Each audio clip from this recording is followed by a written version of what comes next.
Good afternoon, and welcome to today's edition of the TWG Plus webinar series.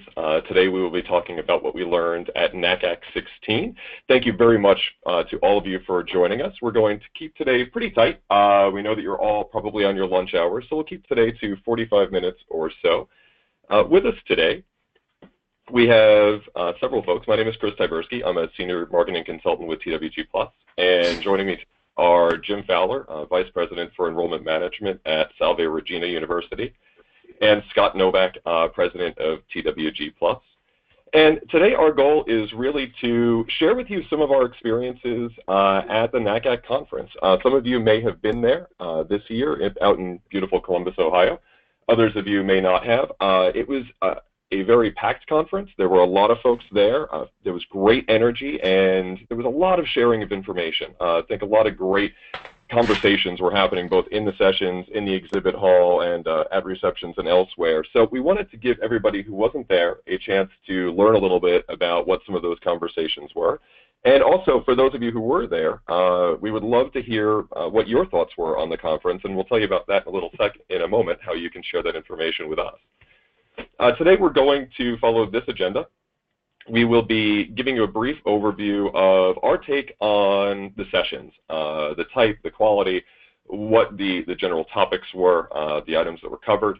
And then Jim is going to give you his perspective from the enrollment manager's desk on how the conference was and what he took out of it. Then I'm going to ask Scott to share his opinions on the conference as a longtime partner working on the marketing end of things and partnering with institutions. And then we would love to open it up to discussion. We will take questions throughout the presentation today. You'll see on your GoToWebinar box there the option for you to ask questions. I encourage you to do that throughout the presentation today. Please don't save them until the end. We will collect them, and as we get through the presentation, I will bring them up and shoot those questions to Scott or Jim as appropriate. So please, right from the beginning, please feel free to ask questions. And if you were an attendee and you have comments or want to add to something that's being said, please use that questions box to do that too, and I will make sure that we get to those. And then we'll bring everything together and talk about really where the future of things is going and what we anticipate seeing at NACAC 17 next year in Boston. So I thought a good way to kick us off would be similar to the way that NACAC kicked off. There was a wonderful keynote speech given by President Patricia McGuire of Trinity Washington University at the beginning of the conference. And she spoke about the myths, three major myths of American higher education, basically saying that we're holding to several old beliefs about higher education in the U.S. that really need to change. And I think that those things that she talked about shaded the way a lot of us thought about the conference and the sessions going on.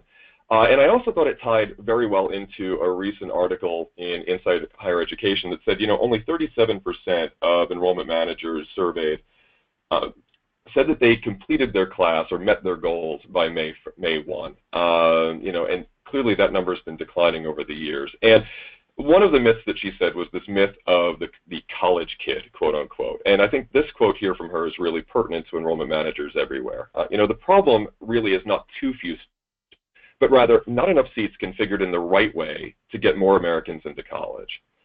How much more successful could you be as admissions professionals if you had more varied market to focus on, improved tools to reach new populations, and the right mix of academic products and services to attract entirely new segments of the American population? These themes of varied marketplace, new populations, and a different way of serving populations, I think really permeated the conference. And I'm going to ask Scott to talk a little bit about the sessions and show how that echoed throughout sort of the list of topics that were offered at the conference this week or last week. So Scott, would you like to go ahead? Great. Thanks, Ty. So again, I just want to reiterate what Chris was saying, in that we wanted to provide you today with just a basic overview of some of the general themes that we saw at NACAC, and especially as far as the sessions are concerned. And Ty is right in that the keynote speaker really spoke to the overall session format, in that there was a lot of sessions that were very targeted to certain students, about individuals, and really going after aggressively new populations of students and getting them to your campuses. So we wanted to provide these themes that we saw.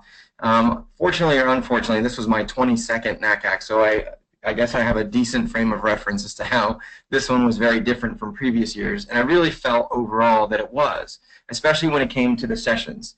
In previous years, if all of you there or any of you that are on the line have been to NACAC, you often see many sessions with one representative from the school talk about their success in their particular institution, whether that be enrollment growth, whether that be how they were able to communicate with students or bring students on campus. A lot of those sessions historically have tended to be almost brag meetings, and I felt that NACAC did a really nice job of cutting back the amount of share our story presentations and really focusing on ways in which to strategically help colleges and universities attract students. So I think they did a great job.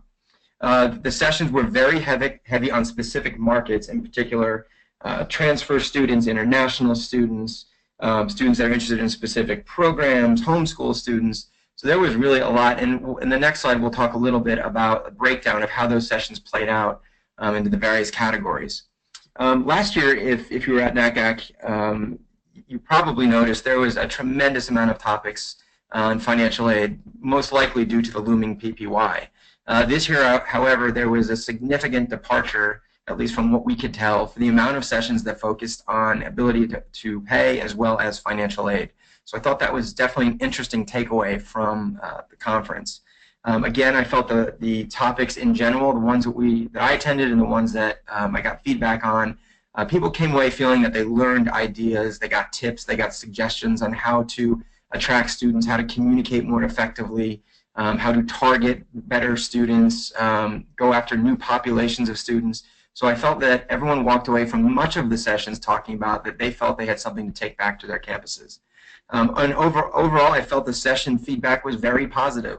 Again, I think it goes back to the first point in that there was much less of share our story and much more helpful type sessions to help colleges and universities attract students. And so what we did is we took a look at the overall sessions, and there may be some categories that various sessions could fall into. So we did our best to choose which category we felt they fell into best. But overall, you can see the number of sessions that were focused on either financial aid, college brand and image, technology and data, testing college prep, connecting with students, market specific, which was, seemed to be the theme of the conference overall, and then process and trends in higher education enrollment marketing, and enrollment management. So that was what we felt to be the breakdown. And by looking at those numbers, on the next slide, we'll see that there are some particular points that you can take out of that breakdown. Can you go on to the next slide? Thank you. Number one, obviously, as we've mentioned, there were more dynamic and targeted recruitment initiatives that were spoken about at the campus, at the conference. We felt like there was so very few in comparison to previous years on technology. At least there seemed to be. Now, technology was certainly brought up in the presentations, but they weren't labeled as technology type presentations. So we felt that there's either a lot of technology out there that colleges and universities are either struggling with or figuring out how to use, or they've got it all figured out. I would gather it's probably more the former than the latter overall. But we felt that in general, the topics did not focus on technology and data as far as how they were labeled. Social media, if you noticed, there were very few sessions on social media. And I think what that speaks to is that many colleges and universities have either a plan in place to work within the social media, or they are figuring out as they go. But there seems to be there were definitely less amount of topics as far as social media are concerned. And there was not one that we could find that talked about email communication. There was very few student search. So that, again, speaks to the communication practices that we have employed year after year for the past 10 to 20 years has certainly gone away. There was less of email communication as far as topics that you see are very prevalent at previous NACACs. So overall, that was just some overall general themes that we got out of the conference from the session topics. But that's from my perspective. I'd be curious to get, obviously, Jim's perspective from an enrollment management standpoint as to what he saw. Sure, thanks, Scott. I found, as somebody that's been now going to the national conference for over 15 years, I think that this was an interesting year for the NACAC conference. I think there was a general sense that right now we are still very much an industry that's in transition. And there was definitely what I felt a general sense of uncertainty that still weighed on many of us on the enrollment management side with regards to what the next 3 to 5 years is going to hold for our ability to meet our class targets, to more importantly meet our discount rate targets, and ultimately be able to meet the revenue goals of institutions while continuing to, as institutions, provide the level and appropriate academic support to the students that is inherent to our individual missions. I think a lot of that is due to the continued change in demographics. Some institutions seem to have a good handle on what's going on, other institutions not so much. And so more and more schools are really coming to the realization that the marketplace has truly shifted. And on top of that, the continued focus on ROI, or return on investment, in the messaging of higher education, I think continues to be a challenge for many of us, particularly those of us that work at more liberal arts-oriented campuses. And so for me, probably one of the most useful sessions that I had the opportunity to attend was a presentation by 2 faculty members from the State University of New York at Buffalo, who presented on the idea about the liberal arts as being presented not so much as a transactional experience in the recruitment process. And what they meant by that is right now there seems to be this general shift in how families are looking at colleges and universities, very different than perhaps when I started in this profession over 20 years ago, where then people saw college and university as a fundamental necessity, but they weren't necessarily thinking about it in terms of what precisely is going to happen en route to a degree and then hopefully a job, but rather a general belief that the education itself would provide the platform necessary. Now families seem more interested in hearing about exactly how colleges and universities are going to prepare students for the world of work. And so from that perspective, the approach in terms of talking about higher education has become much more transactional. And their thesis was more around the idea that if we think about 20 years ago, the jobs that existed when some of us were leaving college and going into the professional world, many of those jobs either don't exist anymore or have changed dramatically. And so as we look at this generation of students that we're bringing into college and university, they will experience the same thing, that when they graduate, the jobs that might be available for them 3 to 4 years from now may not exist in 15 to 20 years from now, or may be entirely different. And so we need to look as liberal arts institutions, particularly about educating students for the jobs that do not exist yet, and how do we provide that foundational educational experience. Certainly found that there was a lot of focus on FLSA, the Obama administration's executive order for changing FLSA regulations and work hours, and what that means for exempt and non-exempt employees. So I think there's still a general concern amongst many professionals about how we're all going to handle that, both from a human resource perspective and also from a budgetary perspective. And I was surprised at the number of institutions that haven't necessarily faced this yet. They have talked about it, but they haven't come up with a solution, sort of burying heads in the sand and hoping that maybe this will all go away. I can tell you from my role on the Government Relations Committee for NACAC, it is not going away. FLSA will happen in December, and so it's incumbent upon us to conclude how we're going to handle that as individual institutions. A lot of focus on international students this year, not surprising, that's been a continued theme, but I think the theme is changing, whereas over the last 3-4 years, the focus on international students has been on process and how we as an organization should either promote or support international students in protecting them in this process. Much more discussions this year on what is the future for international students in enrollment management. I think for many institutions across the United States, international students have been seen as a way to buffer against potentially falling enrollments or falling revenues. And given current dynamics in the world, the question is arising, is that still a realistic opportunity for us as higher ed institutions? The election is definitely affecting the view of the global community of education in the United States. The Brexit may work for or against United States institutions. That's still to be seen. And obviously economic conditions, particularly in Brazil, which was once deemed as a huge rising market and is now gone back to perhaps being a negative market leader for international enrollment, and concerns about certainly China and Saudi Arabia and their support for students studying abroad continues to be a concern. I also found Jeff Salingo's session to be very, very helpful with regards to looking at the sort of the changing nature of college students. And certainly I won't rehash an entire session, but the key component of that I found very, very interesting was he pointed to the fact that in 1991, 40% of high school graduates, when they graduated high school and went on to college, had some form of work experience, either as a babysitter or working as a camp counselor, or perhaps working in fast food or for a supermarket.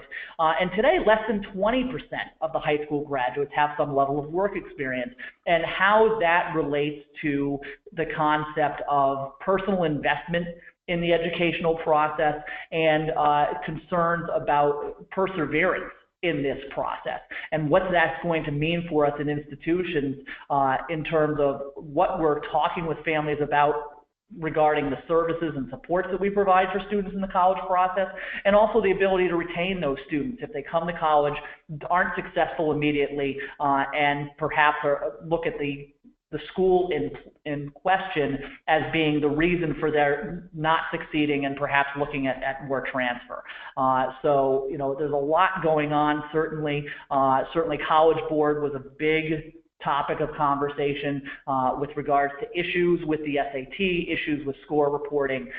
It was I think nice for a lot of people to hear that College Board admitted to the fact that their customer service needs some work, and hopefully they will be taking advantage of that feedback to do so. But I think for all of us, as we look at the next year with changes in scoring with the new SAT, those of us that do accept the SAT are going to have to be very, very careful about our admissions process, how we evaluate admissions, and certainly what we're doing with our admit pools as we go into the yield season to make sure that the correlation table that has been provided by College Board is accurate to what we should expect to see from students, particularly as it pertains to those institutions that have more selective or accreditation-driven fields like nursing, engineering, in some cases business programs, where they may be test optional but are still requiring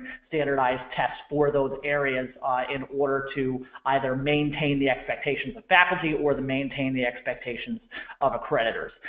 So I know it's a lot that's thrown out there, but I do think that to go back to my original statement that higher education right now, and particularly our roles in it as enrollment managers, continues to be in flux with a level of uncertainty, and that was an undercurrent, I think, of many of the enrollment managers that I met and had conversations with out in Columbus. Jim, thank you very much. And before I move on, let me ask you one question quickly from the President's point of view. We met with a lot of different enrollment managers out there, and we did hear from a lot of folks, however, who were not able to make the conference or debate how worthwhile the conference is or how much of an investment they should make in sending folks out to NACAC. From your perspective, who is NACAC this year most aimed towards? Was it towards your level, the VP? Was it towards middle managers? Did you feel it was appropriate for newer folks? And how many people from your team did you bring? If you had to make, recommend to folks who you would send, who would you send to NACAC? Sure, sure. This year, I'll be honest, we're, like many institutions, have tight budgets, and this is a year where we're particularly tight and we're looking very closely at our professional development budget. So we chose to only bring out, we initially were going to bring out 4 people, and then our Dean of Admissions chose to stay behind to prepare for our open house, which was that same weekend, which I think becomes a challenge for many of us. So we had myself, my associate dean, who's responsible for marketing, and my director of international recruitment.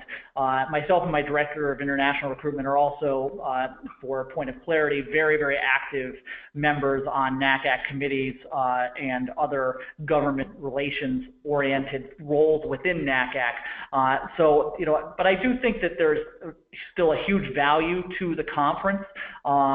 The sessions tend to be aimed at more advanced professionals. I often question the value of NACAC for a new professional who may not understand how to navigate or select what sessions to go to and understand how to get something out of the sessions, because I think as compared to maybe the more regional conferences where you're getting a little bit more nitty gritty in the weeds and presentations and the information that is presented, I think at the NACAC conference, the presentations tend to be more 10,000 foot level.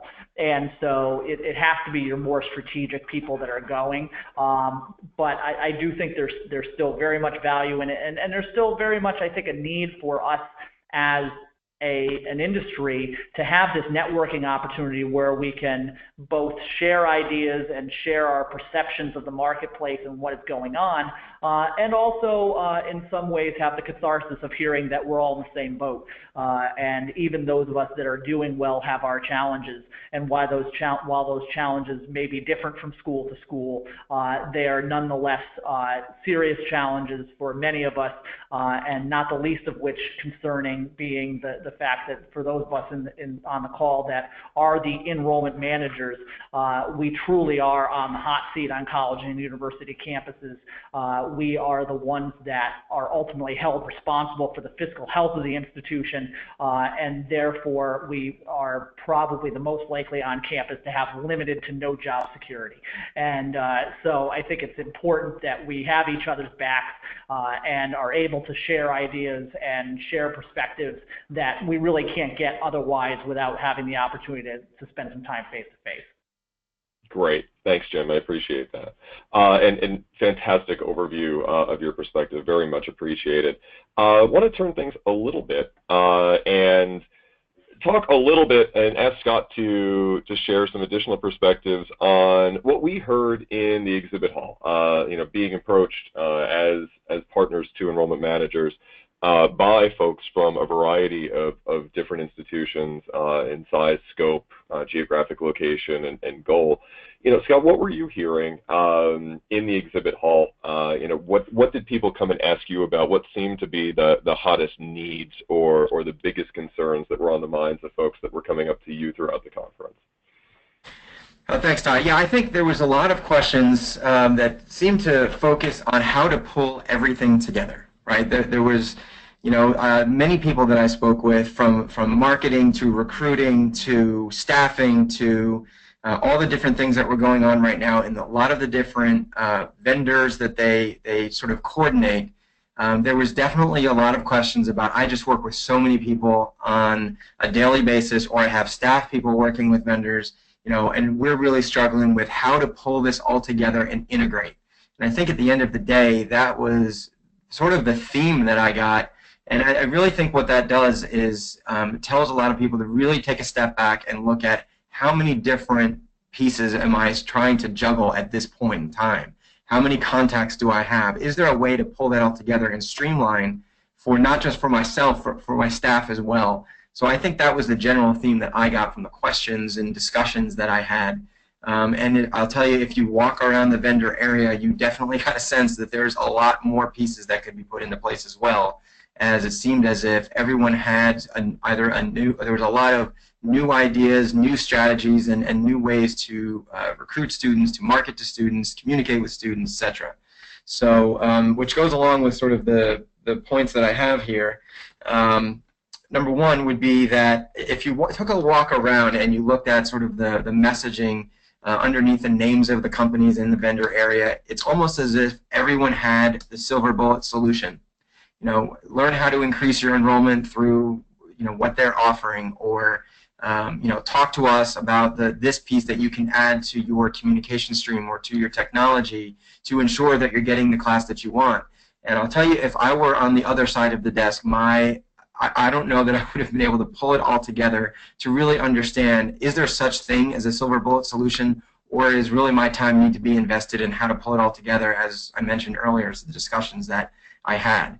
When you look at the various vendors that were in there were a lot of portals or companies offering access to students beyond search methods, in name buying. So you had academic portals, you had some portals that were focused on interests, whether it be athletics or after-school activities or certain program portals. There were a lot of that. So I think at the end of the day, questions that I would suggest that colleges, universities ask those types of portals are, number one, can you give me examples of return on investment for using this portal? And number two, what are some other schools that are also engaged or are partners of the portals that they're talking about? So that they're offering. So I think those are some questions that will help decide whether or not you want to get into more portals of students. Number two, the third point really was that there were a lot of companies offering CRMs. I know that we have, in the marketplace, there are sort of the bigger players in Slate and TargetX and Liaison and ones like that. There seem to be a lot of smaller companies offering CRM solutions as well. And I know that the development of those and the time and effort put into developing the CRMs, integrating them through all your communication practices can be obviously very time consuming. So weighing the options for CRMs seemed to be one of the big points that were covered of the number of vendors that were there. It was very heavy on software and platforms too, which was interesting because there were so few presentations that seemed to focus on technology and data, but yet there was a lot of companies offering software and various platforms. And if also you walk around, if you went to NACAC, say even 5 to 7 years ago, you would have walked through the vendor area and seen a ton of vendors that offered publications or print communications or traditional marketing. There was very few that I saw when I walked through, which I thought was a big change. And of course, the question is always asked as a marketing agency like we are, we get asked the question all the time, is print dead? And our answer would always be, it's not dead necessarily, but you definitely need to integrate other types of communications as well as technology into your communication flow.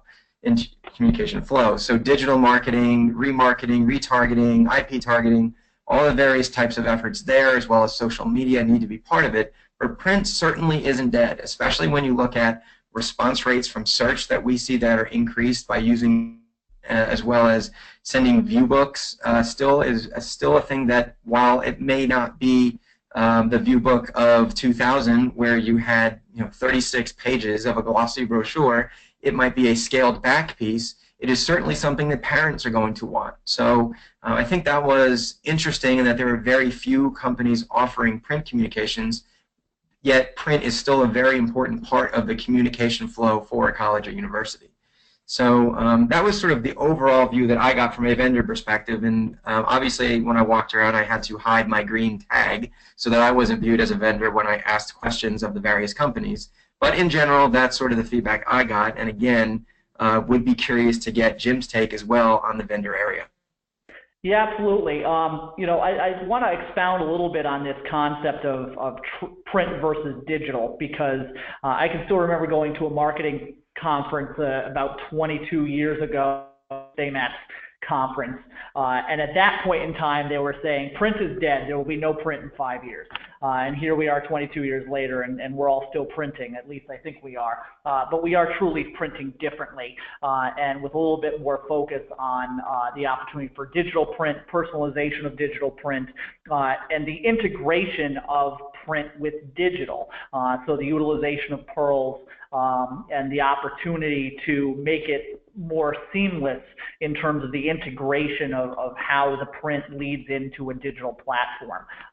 And for us, I think that was a big takeaway both this year and frankly last year, which is why that we as a university made a decision to pull back a little bit on how we do print. I think today with Instagram and the other, everybody having a camera in their pocket has changed the way that students look at photography. And so it's no longer as necessary as it used to be to hire a photographer and spend $20,000 on super high-end photography. They really just want to see what's going on, and they want to see life, and they want to see something that's a little bit more first person in presentation. And so having gone through this experience last year, we definitely pulled back a bit on our print and particularly our view book, brought it in-house. We're less concerned about making something that looked perfect and rather put together something that was more representative, and then looked at how we could bridge that with a digital platform and have the digital interactive view book experience for students so that there is that seamless transition. So I would say if when your president or your CFO is saying, well, you can save money by getting rid of print is dead, print is not dead. And the reason for that is, as was mentioned before, the impact of the parents. The fact of the matter is with this generation, parents are making the decisions. Students are involved in the decision-making process. They certainly are driving the bus in terms of preference and where they want to look initially. But in the end, it's a family decision, and more often than not, the parents are having a huge impact on the final decision of where a student attends. And so marketing to those parents is extremely important. I'm a Generation Xer, and so you would think that I would be more digitally oriented, but I still like to have that thing in my hand. I still like to be able to receive something in the mail. And I think that's really more about transitioning to not necessarily sending the huge view book, but perhaps sending more quick hit postcard type advertisements that can really focus on individual areas and being more defined in what messaging we're sending that's more accurately representative of the individual student's interest in the institution rather than branding and marketing the institution itself. On the topic of CRMs, there's an interesting dynamic going on right now that I certainly saw at NACAC of both a marketing of a lot of CRMs, but also an assumption that most people have CRMs. And I think that CRMs are still not universally in place at institutions, and certainly the ability of individual CRMs ranges. And so I would say that if you are an institution that is in the market for CRM and are looking in that direction, it's absolutely the way to go. It's the wave of the future. It's almost necessary in terms of being able to manage that individualization of the recruitment process. But at the same time, it's important to find a CRM that truly works as an enrollment platform. And I think too many of the pop-up CRMs that I saw at NACAC this year were really ones that they went out and they bought an open source platform or somebody else's platform and are trying to adjust it to higher education. And my personal editorial opinion is that a CRM should be built for admissions and enrollment. And if it's not, then you might be investing in something that's going to cause you a lot of headaches because it's really square peg and round hole type of stuff. What's fascinating for me about going to NACAC and spending time in the exhibit hall is sort of seeing the companies that have gone up and the companies that have gone down, and you often see it in the state of the exhibits that they have. Some places that a couple years ago had just one little booth back in the corner now have big, huge displays and taking 2, 3, 4 booth spaces. Other companies that used to be very big, shrinking down and now trying to just sort of stay alive in a fast-moving marketplace. So that's always fascinating to me. Also fascinating is the continued consolidation of a number of different firms with some of the big behemoths almost seeming to be buying up smaller firms and trying to become these large conglomerates, and so in many ways it's interesting that the industry of higher education, particularly the support industries associated with it and enrollment, are starting to mirror a lot of what's going on in the business world, whether it be with Time Warner, AOL Time Warner, or any of the other big GE, big companies buying smaller companies and growing. And I almost wonder if in a couple years we're going to walk into the exhibit hall and there's going to be 5 vendors, and they're each going to take up a corner of the space. So that'll be interesting to see. Just want to see here if there's anything else I wanted to point to. I think that ultimately what's the challenge for us as enrollment managers, though, coming out of NACAC, is figuring out if we see something that we like, while there certainly were no silver bullet solutions, regardless of what people say. I think those of us that do this know the fact that there's not one thing that's going to all of a sudden get us the enrollment we need and the discount rate we need and the revenue that we need. It's got to be a combination of things. But if you look at something and say, oh, if I added this to my portfolio of how I do things in my communications and marketing, this might be the thing that pushes me over the top. How do I make that happen? Then the challenge for us is going back and either finding a way to get new allocation of financial resource to support that initiative, or moving around current resources that may have already been earmarked for other things in order to make that work. And I think ultimately we have to do that with data, and that's where a good CRM comes into play. We're very fortunate here at Salve that we recently moved CRMs to the Slate CRM, and already I'm able to really manipulate that to see exactly where my applications are coming from, so that I can see what investment of dollars I'm making in an individual platform are working for me and what isn't, and so I can make a more informed decision if I see something I like, how I might transition those dollars either from different areas of my budget or within the marketing section of my budget in order to bring on something new that looked exciting and perhaps sort of a next phase in enrollment management to me. So it's always fun to spend time in the exhibit hall and see what's new and see what's exciting, but yet I agree, everybody seems to think that they've got the thing, and my general impression is that nobody has the thing. It's really about us deciding as each individual institution what is our best path towards enrolling a class and presenting ourselves, and then how do we build individual pieces together to create that pathway. It's going to be different for all of us. Great. Thank you so much, Jim, and Scott as well, for that overview and the perspective on, sort of what you're seeing in the exhibit hall, what the vendors are offering, and what the trends seem to be. We do have a few questions that have come in from the audience that I want to take a few minutes to answer before we run up against time. So the first one I'll open to you both, but Jim, you may have an interesting perspective on this.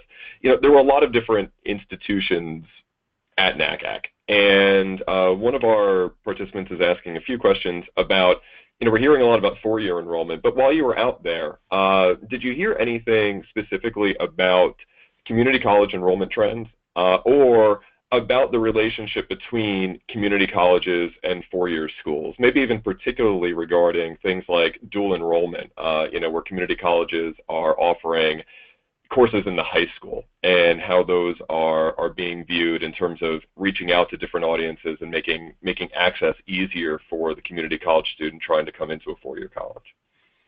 Absolutely. The community college role in higher education is always a hot button topic, in part because, and as someone that used to work at a community college, I'm sensitive to this,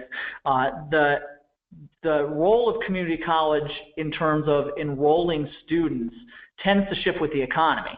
And when things were not so strong economically a couple years ago, obviously community college enrollments boomed.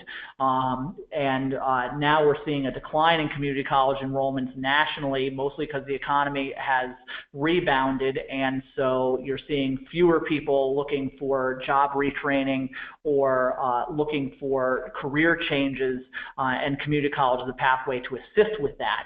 I think the big question for a lot of community colleges then becomes, who is the student that each institution is serving. Are we serving, as a community college, a more non-traditional student, or are we trying to serve as a pathway either to career or transfer for a more traditional student coming out of high school? And I think when economic conditions are better, then it becomes that challenge of you want to be able to bring in more of those traditional students, but those traditional students' options increase as families perceive themselves to have greater buying power. Certainly, along with that, the discussion in the campaign regarding the possibility of free community college did come up as topic of conversation, though there was not a lot of intentional focus on it. I think that for many people, we're in a wait-and-see mode. I think for many of us, it sounds an awful lot like campaign year posturing and rhetoric, and there being a lot of questions about how it would actually happen. Certainly there's a number of reports that have come out in the last couple of weeks with analyses of what the potential cost of that might be, both for the federal government and the state. Obviously those numbers are large, and then it becomes a question of how committed is the country, and more importantly Congress, to being willing to make that sort of investment in that piece of higher education. I think that those of us that are in higher education probably more often than not agree that that investment needs to happen, that there are many students that are still not well served by higher education, and the cost of higher education and community colleges are absolutely play an important role of that. And so if there's a way to maybe not necessarily make all community colleges free, but at least a little bit more affordable, and increase funding to provide that as a pathway, then that helps everyone. But there's also some reporting out there suggesting that, particularly smaller private four-year colleges could suffer if a free community college initiative were enacted. And so when presidents of those types of institutions hear that, there's going to be some potential for pushback. So my personal take, based on conversations that I did have with people at NACAC on this topic, is that I think it's going to be, if Clinton is elected, obviously there's going to be discussion about it. A lot of it's going to depend on the makeup of Congress. If Congress flips Democratic, then it's more likely to become a real topic of conversation, though right now it looks like the Senate might go Democrat, the Congress may still stay Republican, so it's possible that even if it becomes a Senate initiative, it's something that might stall in the House, so that makeup is going to matter. So I think it's something that is certainly not going to happen anytime soon. If it does happen, it may be a late in the presidential cycle with regards to, perhaps at the end of 4 years, or probably more realistically at the end of 7 years, you might see something like this happen if the country latches onto it as a conceivable initiative. That was great. Thank you so much, Jim. And you actually anticipated the question as well. One of the follow-ups about exactly that. The talk about the possibility of free tuition at community colleges. So thank you for that insight. And we are pushing right up around 1:15, so we want to start to wrap this up and be respectful of everybody's time. So I'd like to end the Q&A portion with a quick question for each of you, and we'll go with Jim first and then Scott. If you had to pick one actionable takeaway from NACAC this year, unique to NACAC 16, that you walked away with, what would that one actionable takeaway be? I think for me, and this may be unique to me as a cabinet level position on my campus, but I think we have to continue to look very, very carefully at our individual institutions' role in the overall fabric of higher education, and what our role is in serving students, what our mission is, and whether or not we are truly serving the needs of the country and of society in general, in terms of how we're set up, what type of students we're bringing in, and what educational opportunities that we're providing students. And we have to look very, very hard continually at the cost of higher education and how how we as institutions can continue to make this opportunity affordable to many families that are still locked out of the system.